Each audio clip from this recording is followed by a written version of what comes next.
복음 6장입니다. 마태복음 6장 5절로 8절 말씀입니다.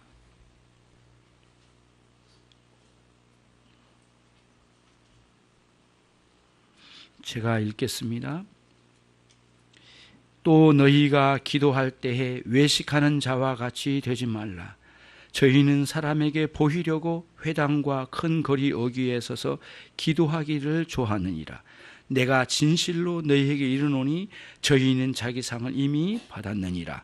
너는 기도할 때에 내 골방에 들어가 문을 닫고 은밀한 중에 계신 내 아버지께 기도하라. 은밀한 중에 보시는 내 아버지께서 갚으시리라. 또 기도할 때 이방인과 같이 중언부언하지 말라. 저희는 말을 많이 하여야 들으실 줄 생각하느니라. 그러므로 저희를 본받지 말라. 구하기 전에 너희에게 있어야 할 것을 하나님 너희 아버지께서 아시느니라. 아멘.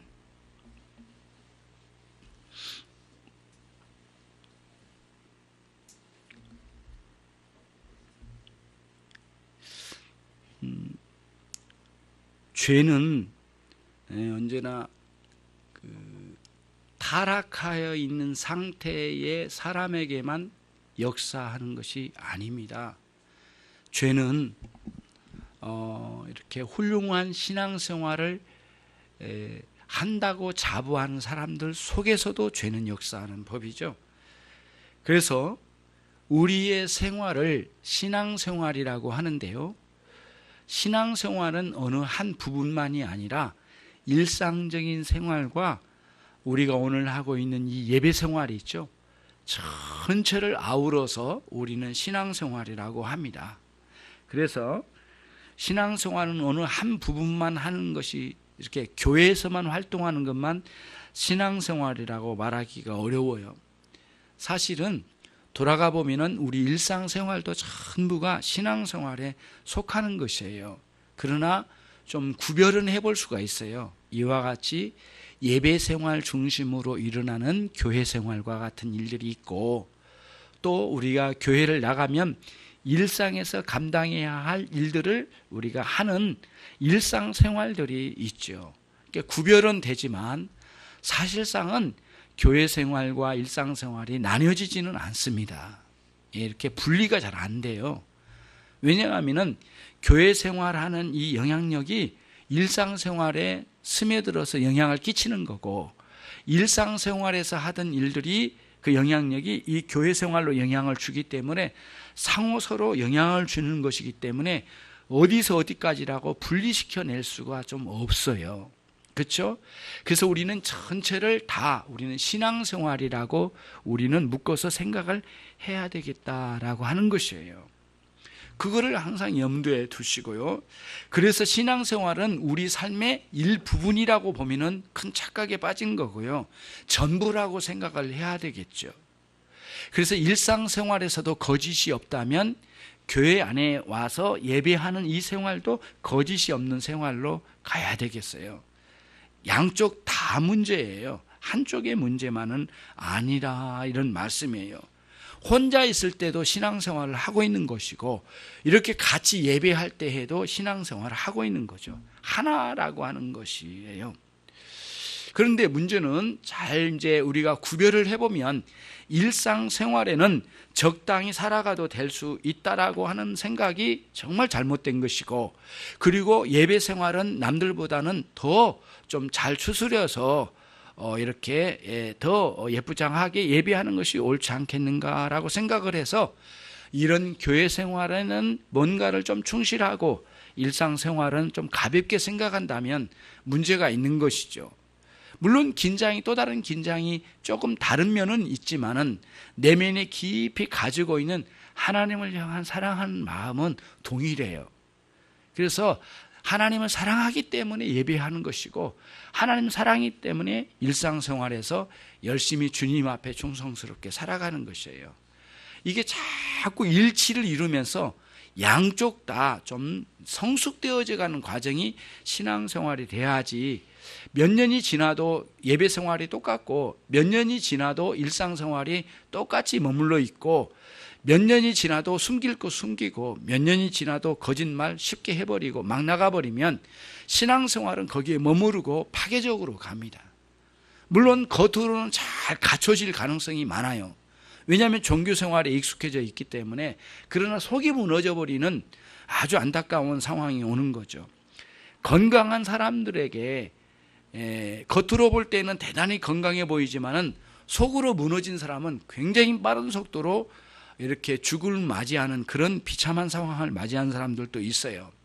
그래서 우리가 겉으로 보기에 훌륭해 보인 것으로 전부가 아니라고 하는 것을 우리가 깨닫고 진실한 신앙, 그 다음 거짓 없는 믿음, 남을 속이지 않는 그 양심을 가지고 하나님께 순수한 신앙으로 살아가야 되겠다, 이런 말씀이에요.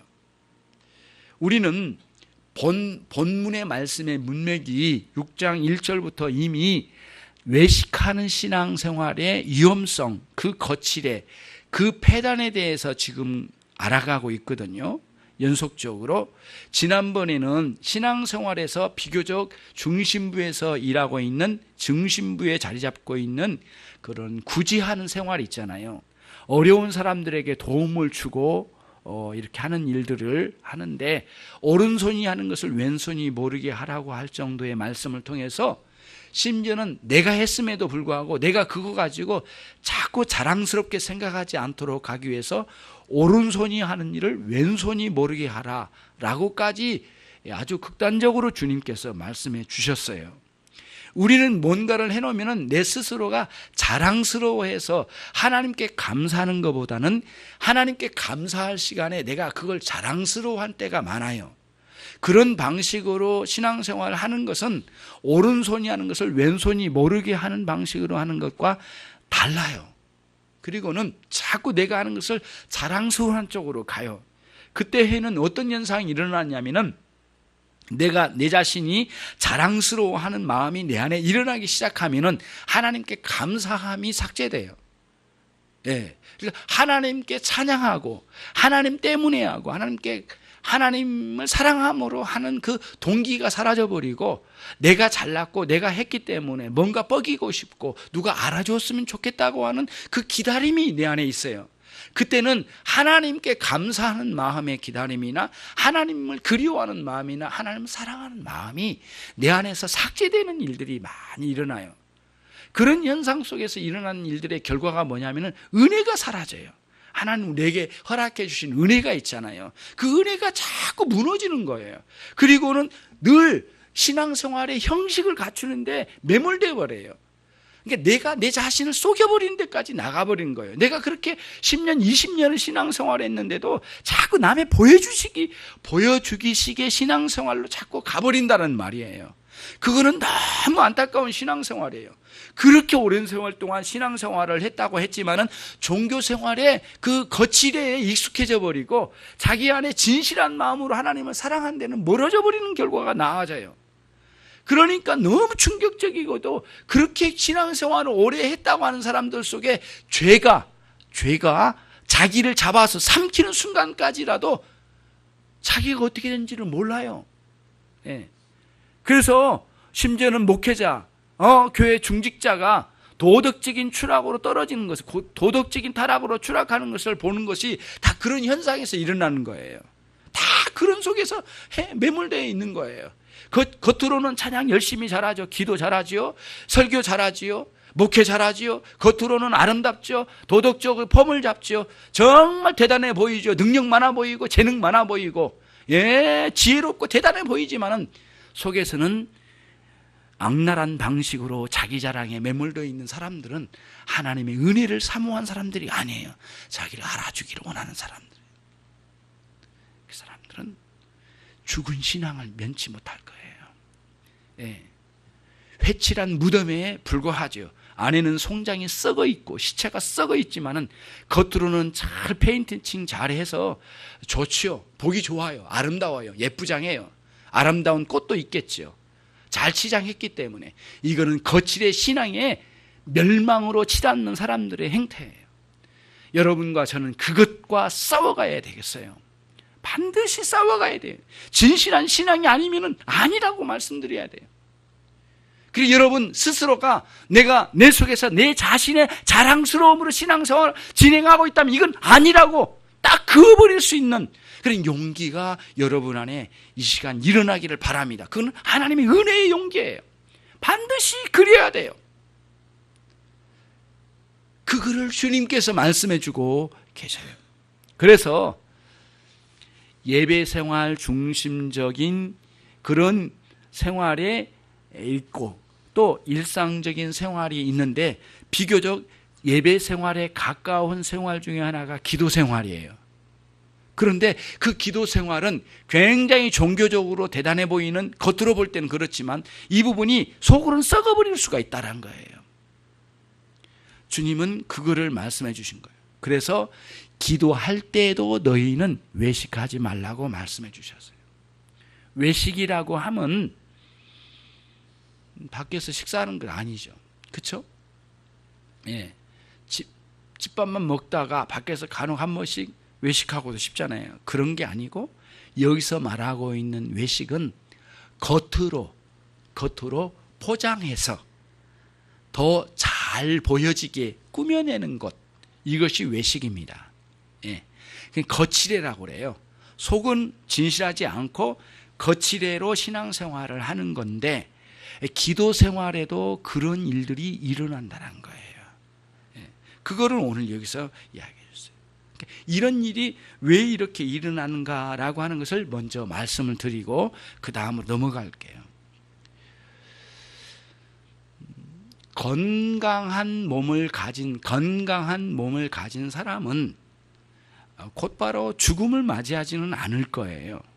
그렇죠? 건강하니까. 그러나 제 아무리 건강하다 하더라도 그는 끝없이 이런 이 병균의 공격을 받지 않는 날은 단 하루도 없을 거예요. 아무리 건강한 사람도 병원균의 공격을 받는 거예요. 끊임없이. 그런데 우리는 그런 것들을 여러 가지 위생생활이나 때로는 치료까지라도 해서 이 내 몸에 병원균이 침투하여 공격에 들어온 것을 막는, 아무리 건강해도 그걸 끊임없이 막아내면서 살아야 될 거예요. 그러나 완전히 병들어 버린 사람은 큰 병원에 가거나 또 중환자실에까지 가야만 하는 상황으로 떨어질 거예요. 그렇게 병들어 있는 사람이라고 칠 수 있는 사람들은 실상은 병원균이 그 사람을 장악해서 거의 몸끝부터 먼끝까지 거의 이렇게 제대로 스스로 자기 의지대로 움직일 수 없는 상황으로까지 끌고 갈 거예요. 그러니까 자기 자신의 움직임의 주도권을 건강이 주도권을 유지하는 것이 아니라 이 병들어 있는 상태, 그 연약한 상태가 주도권을 쥐고 끌고 가버릴 거예요. 그런 사람들은 병들었다라고 말하겠죠. 신앙생활도 굉장히 동일해요. 굉장히 흡사한 면을 가지고 있어요. 거듭난 신자는 멸망하여 지옥에 떨어진 멸망의 사람으로 떨어지지는 않을 거예요. 그러나 매 순간 죄의 유혹이 지속적으로 병원균처럼 유혹해 들어오는 거예요. 그것과 싸워가는 것이 신앙생활의 핵심 부위에 자리 잡고 있어요. 어떤 사람에게는 기도 생활을 한 데까지 이런 식으로 죄의 유혹이 들어오는 거예요. 아주 은밀하게 침투해 들어온 거죠. 기도 생활에. 우리가 이 죄와 싸워서 이기겠다고 하는 기도 생활인데도 기도 생활 자체 안에 죄가 은밀하게 침투하여 들어올 수 있다라는 것이에요. 그 중에 하나가 무엇이냐면은 이런 거죠. 기도하는 사람들 마음 속에 기도 생활을 자랑스럽게 여기도록 사람들에게 나타내고 거칠애로 기도 생활을 나타내려고 하는 그 의도를 깔고 들어갈 때는 기도 생활 자체 안에 뭐가 들어오냐면은 결국에는 이런 죄의 역사가 일어나기 시작한다는 거예요. 그거를 여러분과 제가 오늘 여기서 눈여겨봐야 돼. 주님께서 그래서 기도할 때에 외식하는 자들과 같이 그런 마음을 먹지 말라. 그런 유혹에 빠지지 말라. 저들은 모두 기도를 하긴 하는데 하나님 앞에 기도하기보다는 사람들에게 보이려고 폼 잡는 기도를 할 때가 있다. 이런 말씀이에요. 사람들에게 잘 나타내서 저 훌륭한 사람, 저렇게 열심히 기도하는 사람, 저렇게 오랫동안 기도한 사람, 대단한 기도의 세계를 가지고 있는 사람, 사람들이 알아주길 원하고 그리고 사람들이 부러워하도록 만들어내고자 하는 겉포장의 기도 생활을 하려고 하는 의도를 깔고 하는 사람들이 있다란 거예요. 그것이 바로 여기서 말하는 외식하는 자들의 기도회예요. 그 사람들은 그런 식으로 기도를 했다고 하는 거예요. 예, 그 중에 대표적인 사람이 누구냐? 바리새인들이었어요. 바리새인들은 종교적인 활동에 매우 익숙해진 사람이에요. 예, 여러분이 신앙생활에 익숙해질 때가 위험한 때예요. 항상 새로워야 돼, 신앙생활이. 주일날 익숙해져 버리면 안 돼요. 예배도 익숙해지면 안 돼. 항상 새로워져야 돼, 내 마음속 깊은 곳으로부터. 그러니까 기도는 핵심이 하나님을 향하여 기도해야 되지 않겠어요? 이 죄인이 하나님을 바라보며 기도해야 되잖아요. 기도의 대상이 하나님이시니까. 그런데 자꾸 기도하다가 보면은 내가 이렇게 기도하는 것을 누가 알아주지는 않을까? 사람들은 나의 기도를 어떻게 평가할까? 이런 식으로 생각을 빼앗길 때가 있단 말이에요. 그거를 끌어야 된다는 거예요. 그런 유혹, 마음속에 그런 유혹을 이겨내면서 하나님께 전심으로 나가 기도해야 되겠어요. 그래서 기도의 동기가 사람들이 알아주는 기도의 동기가 아니라 하나님의 사랑하기 때문에 기도하는 거예요. 그리고 그 하나님이 너무너무 좋아요. 그 하나님과 교제하고 싶어요. 영적인 세계에서 하나님께 내 상황을 알려드리고 싶어요. 나의 부끄러운 것도 알려드리고 내게 주신 은혜에 너무 감사해서 기도하기도 하고 또 내게 필요한 것을 간구하는 기도로 나가야 되겠죠. 기도에는 감사도 있고 찬양도 있고 간구도 있어요. 그리고 회개도 있어요. 예. 거기서는 너무너무 이게 내 영적인 기쁨을 발산시키는 요소도 있어요. 기도 속에는. 예. 그런 기도 속에는 그런 교제의 세계도 있단 말이에요. 그런 교제 속에 있는데 이런 기도의 아주 훌륭한 보고의 세계를 이런 그 금광석과 같은 이러한 기도의 세계를 영적인 기도의 세계를 망가뜨리는 아주 위험한 요소가 뭐냐 하면은 거치대로 하는 기도 생활이에요. 남들이 이 내 기도하는 모습을 잘 봐주지는 않을까? 나의 이런 신앙생활의 훌륭한 모습들을 알아주지는 않을까? 그리고 이것을 은근히 자랑스러워하고 그를 마음을 먹는 거죠. 그러니까 집중하여 우리가 하나님께 기도하기보다는 그렇게 기도하는 모습을 나타내 폼잡는 데 굉장한 마음을 빼앗길 때가 있다 이거예요. 이런 유혹이 죄의 침투예요. 요거를 싸워가 이런 식으로. 예. 죄는 어디에서 역사합니까? 마음에서 역사해요. 우리의 영혼의 활동 상황에서 역사하는데 결국에는 우리의 영혼의 상태가 그러하면 그렇게 움직일 뿐이에요. 그러니까 여러분과 제가 오늘 우리 주님의 말씀에 귀를 기울여야 되겠어요. 너희는 기도할 때에 외식하는 자와 같이 되지 말라 라고 하는 이 말씀에 귀를 기울이십시오. 그래서 기도할 때는 누구를 의식하는 것이 아니라 하나님을 의식해야 돼요. 그래서 진심으로 하나님만을 향해서 나가야 돼. 그래서 기도하는 행위도 중요하지만은 기도하기 전에 마음의 상태가 중요해요. 기도로 들어갈 때에 여러분의 마음의 상태가 어떤 마음의 상태인가 이게 중요해요. 근데 그 마음의 상태가 아니 목사님 기도하자고 하니까 내일부터 10일 동안 특별 기도회 가야 되겠다. 아니 목사님이 하자고 했으니까 해야지. 내가 집사인데 내가 안 가면 안 되겠지. 이런 식의 마음으로만 오면 안 돼. 또 심지어는 아이고 그러면 안 가도 되는 모양이다. 안 가야 되겠지. 그런 식으로 막 나가는 사람이 있는데 그러면 안 되죠. 말이 안 되지. 그래서 여기서 기도의 첫 번째 동기는 무엇이냐면은 나 자신을 알고 하나님을 아는 데부터 출발해야 돼요. 나는 참 하나님 앞에 내 자신은 너무 부끄러운 존재다. 그러나 하나님의 은혜를 많이 입고 있는 행복한 신자이다. 이렇게 인식을 하고 동시에 하나님은 참으로 거룩하시고 위대한 분이시며 나를 향하여 은혜 베푸시기를 기뻐하시는 하나님이시다 라고 하는 사실을 깨닫는 데부터 시작돼요. 그리고는 나 이 부끄러운 존재이지만 하나님을 지극히 사랑하는 마음이 내 안에 일어나야 되는 거예요. 그러니까 기도의 동기가 뭐냐? 하나님을 사랑하는 데로부터 시작돼야 돼. 그리고 나의 비참함을 깨닫는 데부터 시작돼야 돼. 그러면서 기도를 해 나가야 되는 것이죠. 기도의 동기가 여기에 있어야 돼. 그래서 여러분, 홀로 있을 때나 이렇게 함께 모였을 때나 동일하게 내 마음은 하나님을 추구하는 대로 고정돼야 돼요. 하나님을 추구한다고 하는 것은 뭐냐면 오로지 하나님만 바라보는 마음의 태도를 일관되게 갖추는 거예요.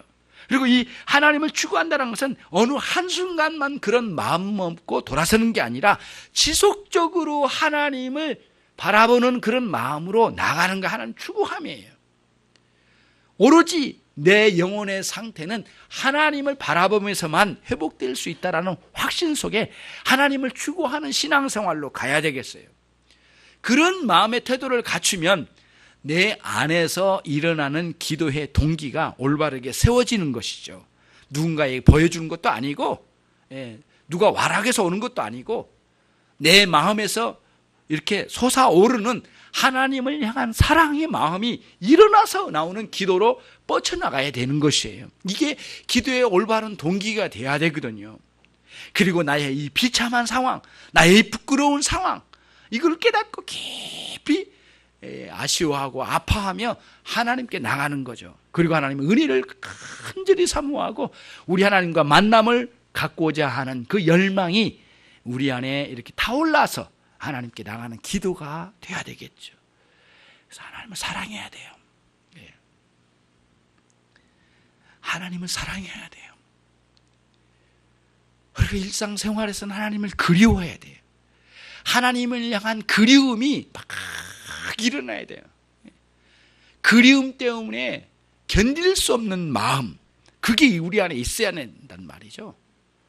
사랑한 사람을 잃어버릴 때 일어나는 그 상사병에 온몸이 무너지듯이 상사병에 걸려있는 것처럼 하나님을 향한 상사병에 걸려야 된다는 말이죠. 거룩한 상사병, 하나님을 향한 그리움이 내 안에 마구 일어나야 돼. 이게 신앙생활의 중심에 들어오고요, 기도생활의 중심에 들어와서 참된 기도생활의 기도의 동기가 돼야 된단 말이죠. 그거를 항상 여러분들이 그거에 초점을 맞추세요. 내가 주님을 그리워하고 있는가, 내가 진실로 하나님을 사랑하고 있는가, 여기에 초점을 맞춰서 나가면 결국에는 이런 식으로 외식하는 자의 기도생활로 가지 않을 거예요. 주님이 너무 좋아서 오늘 주님과 함께 대화하고 싶고 주님과 만나 뵙고 싶고 그런 마음 속에서 내가 기도를 하게 되는 것이에요. 그러면 주변에서 누가 옆에서 기도하더라도 그 소리가 잘 들어오지 않아. 집중해서 하나님을 향해서 나가니까.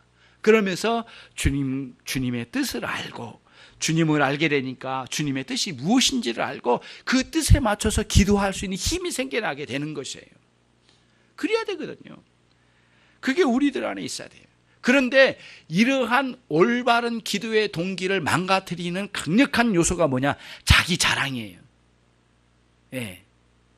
자기를 자기를 뻐기고 자랑스럽게 여기는 마음이 거기서부터 시작되는 게 뭐냐면 기도 생활에 폼 잡는 거죠. 굉장히 위험한 게 뭐냐면은 여러분, 이제 이런 거예요. 하나님 예수님을 만나기 전에는 돈 자랑으로 열심히 뛰어다녔어요. 그리고 권력이나 향락이나 자기 인생의 즐거움이 자랑이었어요. 그냥 자기 자신이 즐거운 거예요. 그러니까 여러분, 여러분들에게 말씀드린 이 요소를 여러분들이 잘 알아들으셔야 됩니다. 이 낙관론주의자는 가장 파괴적이에요.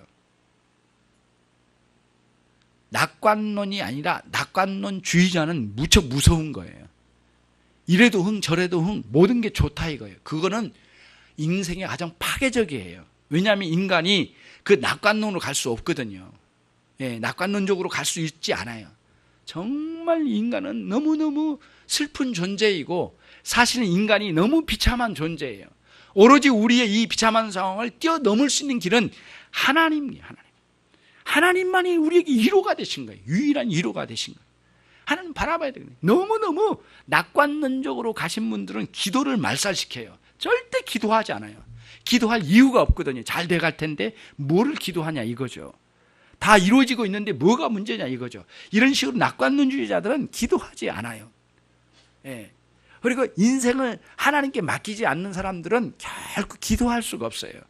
모든 게 자기 힘으로 이루어나갈 수 있다라고 생각하는 사람들은 하나님이 우리에게 인생을 이끌어 가신다는 이런 상황 속에 있는 것을 이렇게 갖지 못한 거죠. 예. 결국에는 여러 가지 방식으로 자기를 자랑한 사람들에게는 결국엔 기도를 말살시키는 위험스러운 사람들이에요. 우리는 그걸 버려야 되겠어요. 세상에서는 돈이나 권력이나 자기 자신의 자랑에 휘말려서 살던 인생을 살다가 이렇게 예수님 믿겠다고 왔으면서도 와서는 또다시 다른 옷으로 갈아입었는데 종교적인 옷을 갈아입었어요. 기도 생활이라는 옷을 갈아입고 그 자체를 자랑스럽고 뻐기는 거죠. 나 오늘 몇백만 원짜리 사 입었어. 기도 생활이라는 옷을 갈아입고 자랑스러워하는 것이죠. 변하지 않았어요. 그 부분이 자기 자랑이 죽어져야 돼요. 그리고 내 안에 하나님 자랑이 내 안에 들어야 돼요. 결국에는 자랑거리는 사랑거리거든요. 사랑하는 것을 자랑해요. 자기 사랑에 빠져있는 사람은 자기 자랑에 빠져있는 거예요. 그런 맥락에서 우리 자신들을 한번 돌아봐야 되겠어요. 참 부끄러운 거죠. 그래서 여러분과 제가 우리 기도 생활에 침투하는 죄의 성향은 기본적으로 자기 자랑이라고 하는 그런 툴을 통해서, 그런 길목을 통해서 우리 안에 침투하여 자리를 잡는단 말이죠. 그래서 하나님을 추구하는 신앙을 무너뜨리고 자기 자랑이 그 위에 올라가 있어요. 그리고는 그게 사람들에게 알리고 싶은 거예요. 그래서 그런 방식으로 신앙생활을 하는 사람들이 종교생활에 경력은 쌓여지고 역사와 전통에 빛나는 생활을 할지는 모르지만 결국에는 사람들이 부러워할 거라고 생각하는 것에 빠져 있는 거예요. 그래서 그 기도는 하나님을 향하여 집중하는 기도가 아니라, 하나님을 구하는 기도가 아니라 사람들이 나를 잘 봐주는 것을 구하는 기도로 가는 거예요. 그래서 그들이 이미 원했던 그 상을 이미 받았느니라 말씀하신 거예요. 그렇죠? 5절 끝부분에 내가 진실로 너희에게 이르노니 저희는 자기 상을 이미 어땠다고요? 받았느니라 라고 했어요. 그 상은 뭐예요? 자기들이 바랐던 것을 이미 다 얻어버렸다, 그 뜻이에요. 그러니 자기네들이 바랬던 게 뭐예요? 사람들이 알아주는 것이에요. 그래서 바리새인들이 실제로 그랬다는 거예요. 그러면서 저희는 이렇게 이야기하잖아요. 5절 중간에 사람에게 보이려고 회당과 큰 거리 어귀에 서서 기도하기를 좋아하느니라. 왜 회당 앞에서 기도할까요? 권사님 왜 그러죠?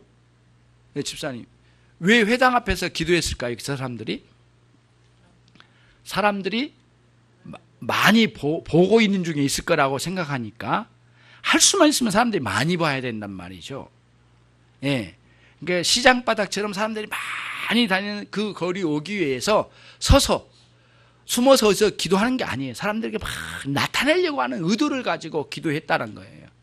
그런 일들이 실제로 바리새인들에게는 굉장한 종교적 자랑거리로 삼고 수많은 사람들이 거기에 서서 서로 앞장서서 앞에 나와서 기도하기를 원했다는 거예요. 이런 식의 그 종교적 패단이 얼마나 무섭게 일어나냐고요. 하나님을 찾는 게 아니라 자기의 기도 생활을 자랑으로 꺼내서 사람들에게 이렇게 하나의 퍼레이드를 하는 거죠. 이런 식의 신앙생활은 아주 가증스러운 신앙생활이에요. 우리는 그런 시기까지 극단적으로 나가지는 않을 거예요. 문제는 우리에게 있어. 우리 현실에, 여러분과 저의 이 현실의 문제는 첫 번째, 기도를 안 하는 것이 문제예요. 그게 첫 번째 고집스러운 문제거든요. 그래서 여기 5절에 보면은요, 예수님은 기도하라고 명령하고 계셔요. 어디 나와요? 너희가 기도할 때 해 그랬어요. 기도하지 말라고 하지 않고 기도할 때 그랬어요. 그러니까 기도하라고 명령하심을 전제로 한 말씀이에요. 그러니 여러분 기도해야 되죠. 기도는 영적 생활의 발전소예요. 예. 기도는 영적 생활의 발전소예요. 그래서 기도하지 않는 사람은 두 종류일 거예요. 하나는 거듭나지 않은 신자일 거고, 거듭난 신자일지라도 기도하지 않는 사람은 거반 영적인 상태, 상황이 죽어있는 그 상황에 떨어져 있을 거예요. 그것을 여러분들이 눈뜨셔야 돼요. 오랫동안 기도하지 않아도 아무렇지 않더라 거듭나지 않은 사람, 지옥의 사람들일 거예요. 그러니까 반드시 기도하지 않았는데 문제가 되지 않는다라면 그게 문제가 되는 거예요. 이제 아주 심각한 문제예요. 거듭나지 않는 신자이든지 아니면 오랫동안 병들어 있는 상태에 익숙해져 버린 거죠. 거의 죄의 상태에 지배된 상태에 놓여져 있을 거예요. 기도해야 돼요. 기도는 우리 영적에 소생시키는 놀라운 은혜의 방편이에요. 하나님께서 우리에게 주신 거예요.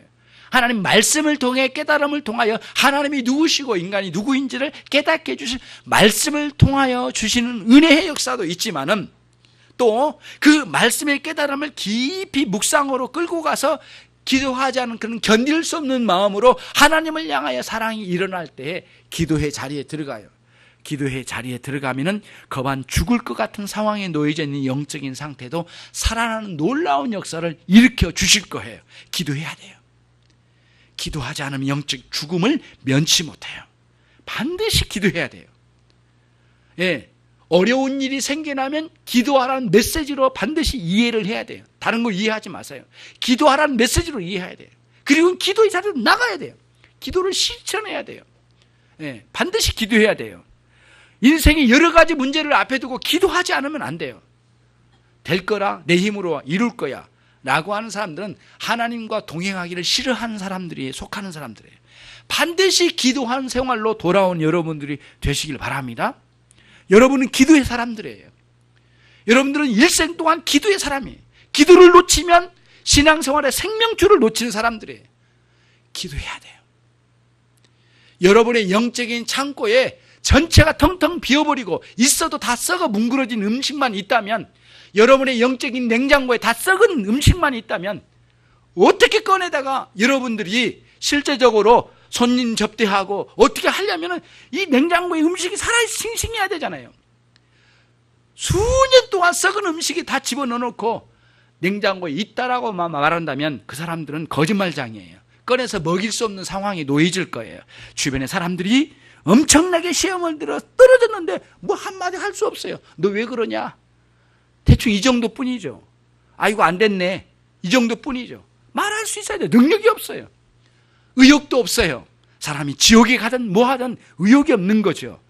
여러분, 신앙생활에 선한 의욕이 없으면 죽은 상태를 말하는 거예요. 그건 죄악된 모습이에요. 그래서 반드시 선한 의욕이 활활 타올라야 돼요. 뭐 할지도 모르고 왜 공부하는지도 모르고 무엇을 위해 살아야 될지도 모른다면 그거는 아주 깜깜한 상황이에요. 철저하게 그것과 싸우셔요. 그래서 기도의 자리에 나가셔요. 여러분들이 열심히 신앙생활을 한다고 말한다면 여러분의 모든 삶의 저변에는 기도의 생활이 깔려 있어야 돼. 독서실에서 공부하십니까? 남들에게 막 보이려고 기도하는 폼 잡지 말고 정말 엎드려서 눈 감고 묵상하듯 깊이, 눈물에는 눈물이 흐르지만 사람들이 있어 소리를 낼 수 없어 흐느껴 하나님 앞에 울며 기도하는 사람, 그 사람 하나님 찾으셔요. 하나님 그런 신자를 더 활발하게 쓰기를 원하시는 하나님이세요. 예, 기도 한 번 못하는 그런 사람 갖다 써서 뭐 하시겠어요? 하나님 나라엔 쓸 수가 없어요. 왜? 그 사람은 쓰려고 하면 또 죄악된 길로 가버리기 때문에, 스스로가 죄악과 손잡고 있기 때문에 기도하는 사람으로 돌아오십시오. 여러분 앞에 뭔 큰일이 있습니까? 계획하십니까? 기도의 계획으로 나가십시오. 기도의 계획이 가장 앞에 있고 중심에 있고 끝에 있어야 돼. 모든 일을 하나님께 의존하면서 가요. 그리고는 여러분에게 해야 할 일은 공부여야, 그리고 열심히 연구해요. 그리고 열심히 준비해요. 그리고 열심히 찾아나가요. 예. 그리고 훌륭한 선한 사람들, 올바른 정신을 가진 사람과 만나 대화도 나눠, 그리고 이 앞길을 개척해 나가요. 하나님 반드시 여러분들을 인도하실 거예요. 이건 하나님의 큰 뜻이에요. 하나님 이런 방식으로 역사하시기를 원하시거든요. 기도는 영적 생명력의 발전소예요.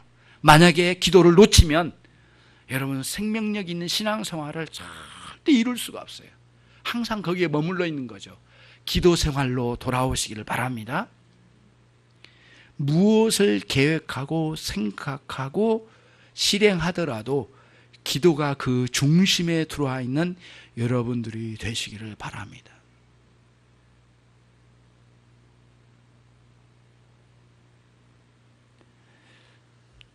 어떤 사람이 이런 말을 하더라고요. 세 가지를 놓치면 끝장이다. 나는 거기에 동의가 되더라고요. 근데 저는 네 가지를 놓치면 끝장이라고 생각해요. 세 가지가 뭐냐? 계획, 실천, 평가.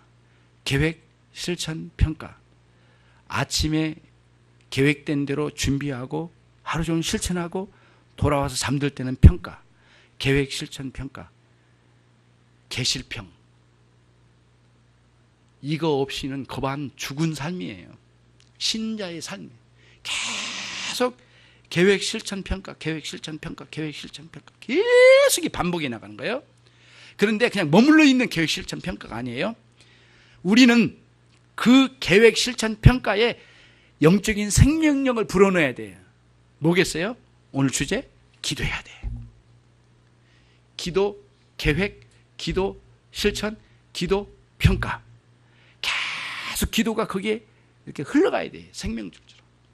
그런 삶을 사는 신자에게 하나님 뭔가를 맡기시고 싶으실 거예요. 저는 확신해요. 정말 기도하는 사람들을 쓰셨어요. 제가 놀라운 걸 하는 이야기를 하나 말씀을 드리자면 이거예요. 어떤 분이 목회를 하시는데 말도 잘 못하시고 말이 어눌해요. 혀가 잘 안 돌아가셔서. 참 결점이죠. 설교자가 혀가 잘 안 돌아간다면 정말 엄청나게 큰 결점인데 성도들은 그 목회에 큰 은혜를 누린대요. 왜 그런가 했더니 기도더라고요. 기도. 하나님께 전심으로 기도해요. 자기 약점을 알아요. 하나님만이 나의 도움자라는 걸 깨달았던 거예요. 전심으로 기도하고 어눌한 설교 한 편 내어놓고 또 기도하고 또 기도하고 기도하더라는 거예요. 하나님은 그 사람은 그 목회자를 쓰시더라는 거예요.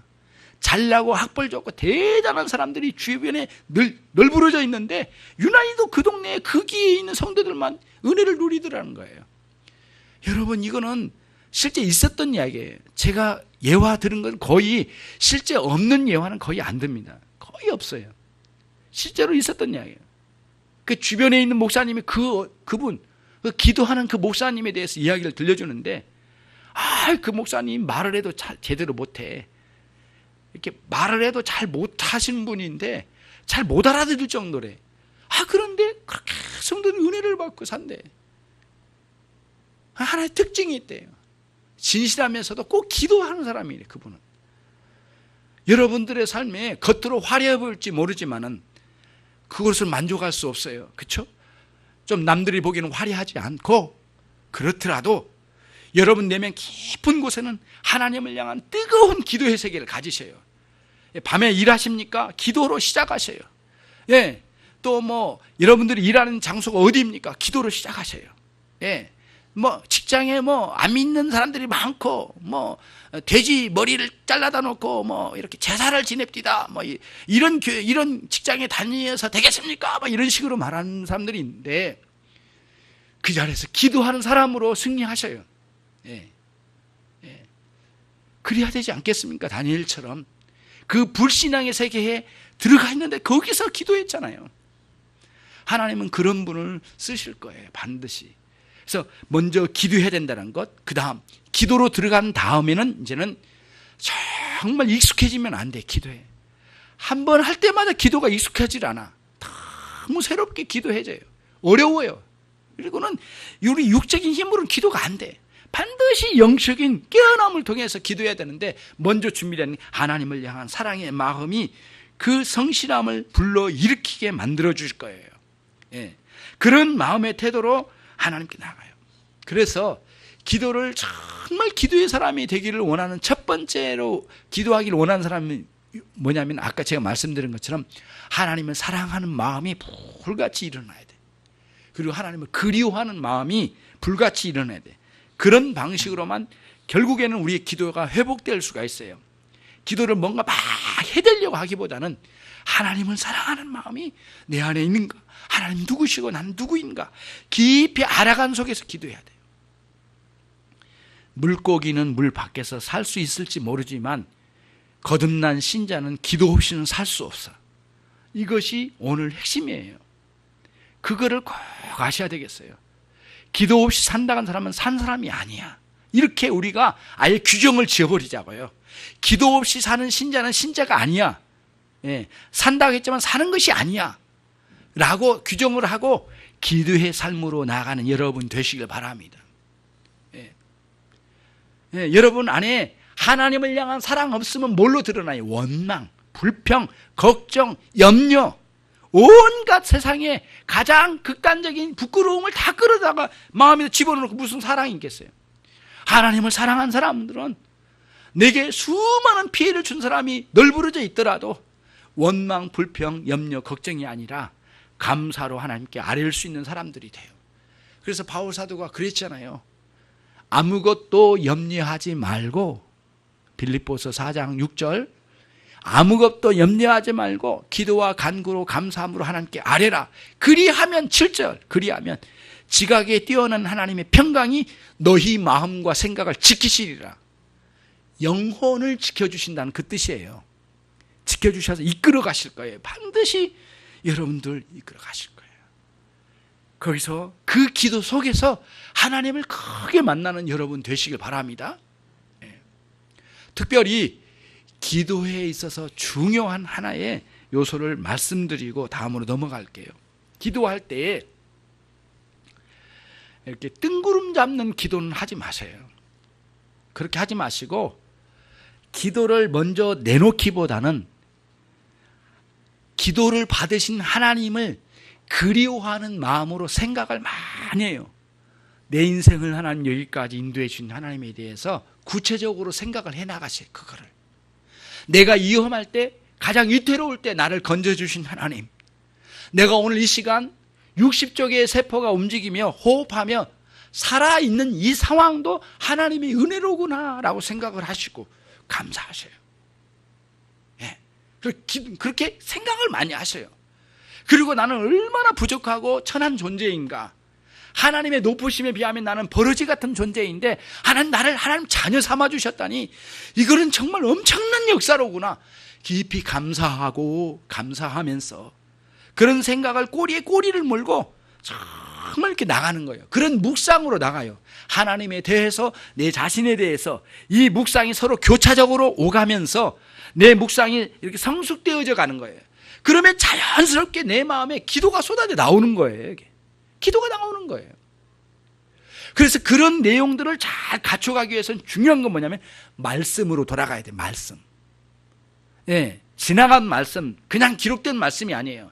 기록된 말씀을 잘 이해해서 내 속으로 들어오는 말씀까지, 기록된 훌륭한 이 말씀, 살아있는 하나님의 말씀이 이해되어져서 내 안에 들어오기까지 말씀을 읽고 이해하고 또 깨달은 말씀을 되씹어서 기도의 자리로 끌고 나가는 그러한 나름대로의 영적인 어떤 나름대로 영적인 그런 그 순서나 그런 그 활용법들을 좀 아셔야 돼. 그거를 활용하셔야 돼. 반드시 하나님의 말씀이에요. 그리고는 깊이 성령께서 내 마음에 역사해 주시기를 간절히 소망하는 마음으로 말씀을 구체적으로 나가는 거예요. 실제적으로 다윗을 예로 들자면은 다윗의 인생의 어느 부분을 쫙 들어갔는데 어찌 보면 너무너무 처참하게 맨발로 도망가고 있는 다윗에게 시므이가 와서 욕해요. 이 비루한 자야, 이 더러운 자야 막 욕하면서 네가 왕이냐, 잘됐다, 압살롬 네 아들이 너를 갖다가 멸망시키려고 일어났지, 그래 잘됐다, 그럴 줄 알았어. 네 놈이 왕이 되면 뭐 잘된 줄 알아, 다 된 줄 알아, 이런 식으로 막 욕을 했어요. 그때 주변에 옆에 같이 동행하고 있는 장군들이 칼을 뽑고 씩씩거리면서 목을 자르려고 덤벼들려고 할 때 다윗이 그들을 칼집에 칼을 꽂아라 말을 하면서 뭐라고 하냐면, 저 시므이가 욕하는 것은 하나님께서 나에게 말씀하신 것과 같다. 그러니 너는 칼집에 칼을 꽂고 잠잠히 가만히 있으라. 그리고는 앞으로 갔어요. 계속 욕을 해대요. 그때 눈물을 흘리면서 하나님, 나는 그래요, 개 같은 자예요. 나는 비루한 자예요. 나는 더러운 자예요. 하나님 나를 어찌합니까? 하나님 나를 붙들어 주십시오. 이 환난의 시기에 목숨을 걸고 막 내 다리면 도망가면서 하나님께 기도하는 사람 다윗을 봐요. 가장 이 세상에 가장 뛰어난 위치에 있는 사람이 가장 더럽고 추한 자리로 나가 떨어지는 하루아침에 이런 상황을 맞이할 때 여러분은 어떻게 감당하겠어요? 여러분의 인생에도 이런 극적인 상황이 얼마나 많습니까? 그렇지 않더라도 정말 우리는 하나님을 향하여 살아가야 되지 않겠는가? 그 말씀의 내용을 듣고 이해하고 그걸 펼쳐가고 내 삶에 적용하고 또 생각하고 또 생각하면 정말 엄청나요. 그건 왕의 문제지만 내게서는 사업의 문제예요. 그건 왕의 문제지만 나는 공부의 문제예요. 그건 왕의 문제지만 나는 나에게서는 취직의 문제이고 나에게 있어서는 사람과의 관계의 문제예요. 그 다 같은 본질을 가지고 있잖아요. 하나님께 나가셔요. 하나님 여러분에게 크게 찾아오셔서 그 문제가 오히려 정말 하나님 찾아온 계기가 되어서 여러분과 저를 생명 있게 살리시는 놀라운 역사가 있게 될 것이에요. 반드시 기도의 자리에 가셔요. 그러나 외식한 자의 모습으로 기도하지 마시기를 바랍니다. 네. 그래서 이런 식으로 유혹하는 것을 여러분들은 항상 뿌리쳐야 돼요. 뿌리쳐야 되겠어요. 아, 참 대단한 신자구나. 아, 저런 신앙은 참 대단해. 이런 식으로 누가 말했다면 말리셔야 돼요. 그런 신앙이 어디에 있어요? 항상 부족한 신앙인데, 그렇죠? 하나님께 그렇게 나가는 여러분이 되셔서 주님께 구하시고 찾으십시오. 하나님께서 여러분이 구하는 것을 하나님 뜻에 따라 허락해 주실 것이고, 그 구하는 것이 어떤 요소일지는 모르지만 사실은 그 요소를 딛고 여러분이 구하는 그 구체적인 그 무엇이 있잖아요. 그걸 딛고 하나님을 만나는 계기가 되는, 이게 기도의 본질이에요. 그런 기도의 세계를 여러분들이 찾아가셔서 정말 기도의 세계에서 하나님을 추구하는 여러분 모두가 되시기를 바랍니다. 예. 그리고 계획하고 실천하고 평가하는 사람 삶이 없는 기도는 기도가 아니야. 그렇잖아요. 계획하고 실천하고 평가하고 나름대로 자기 삶을 아주 역동적으로 살아간 속에 기도가 살아있어야 돼요. 예. 그게 기도다운 기도거든요. 삶이 있고 기도가 있거든요. 기도만 있고 사정 없다, 그럼 기도가 아니거든요. 전심으로 살아가고 전심으로 기도하는 거예요. 양쪽 다. 그래서 신앙생활은 쉽지 않은 거거든요. 전부가 살아있죠. 예. 한쪽만 살아있을 수가 없거든요. 기도 살아있고 삶이 살아있는 거죠. 여러분과 제가 오늘 이 말씀을 5절만 오늘 설교하고 끝낼게요. 5절을 다시 한번 읽고 정리해 보도록 하겠습니다. 같이 읽습니다. 시작. 또 너희가 기도할 때 외식하는 자와 같이 되지 말라. 저희는 사람에게 보이려고 회당과 큰 오기에 서서 기도하기를 좋아하느니라. 내가 진실로 너희에게 이르노니 저희는 자기 상을 이미 받았느니라. 이걸 이제 알 수 있어요. 아, 기도에는 반드시 상이 있구나. 그걸 알 수가 있어요.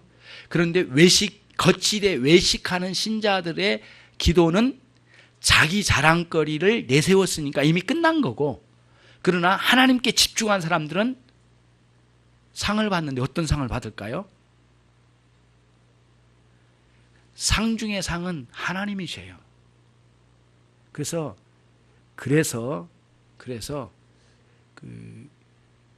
아브라함은 여호와는 나의 상급이요 라고 하는 말씀을 쏟아놓았던 거예요. 상급은 윗분이 나에게 내려주신 거잖아요. 내려주신 건데 어떤 물질적인 요소나 아니면 어떤 문제 해결이나 어떤 그것으로 주실 때도 있지만 진정한 상급은 하나님 당신 자신이에요. 하나님을 받으셔야 돼. 이게 말이 이해가 좀 어려운 면일 수도 있지만 하나님 당신 자신을 만남이에요. 예. 예. 여러분, 사랑하는 사람이 있는데 내가 바라는 것만 주는 사랑으로 끝나버리고 그 사람은 나에게 안 왔다. 그럼 무슨 문제예요? 이런 회개망측한 일이 어디 있어요? 그건 있을 수 없어요. 그래서 우리는 뭐냐면 사랑하는 사람은 나에게 좋은 것도 주신 분이기도 하지만 결국에는 그 당신 자신 나와의 관계 안으로 들어오는 거예요. 이게 진정한 거잖아요. 이거 그 전부예요. 그런 의미예요. 하나님은 나에게 구하는 것을 다 주시기도 하시지만은 구하는 것 다가 아니라 하나님의 뜻에 따라 구하는 것을 다 주시지만 결국에는 어떻게 해야 돼요? 하나님 당신 자신을 나에게 주셔야만 해. 그런 관점에서 기도 생활에 하나님과의 만남을 최고로 여기는 신앙생활 속에서 또 내게 주어진 사명을 감당하기 위하여 필요한 요소를 구하며 하나님께 나가는 그런 신앙생활에 풍성함이 있길 바라고, 거칠의 신앙생활을 빨리 걷어내고 정말 진실한 신앙생활로 날마다 새로운 신앙생활로 하나님을 사랑하고 그리워한 사람, 그 사람이 되시기를 주님의 이름으로 축원합니다. 기도하겠습니다. 우리 시간 함께 기도합시다. 하나님, 저희들에게 그 깊은 사랑과 그리움을 주시옵소서.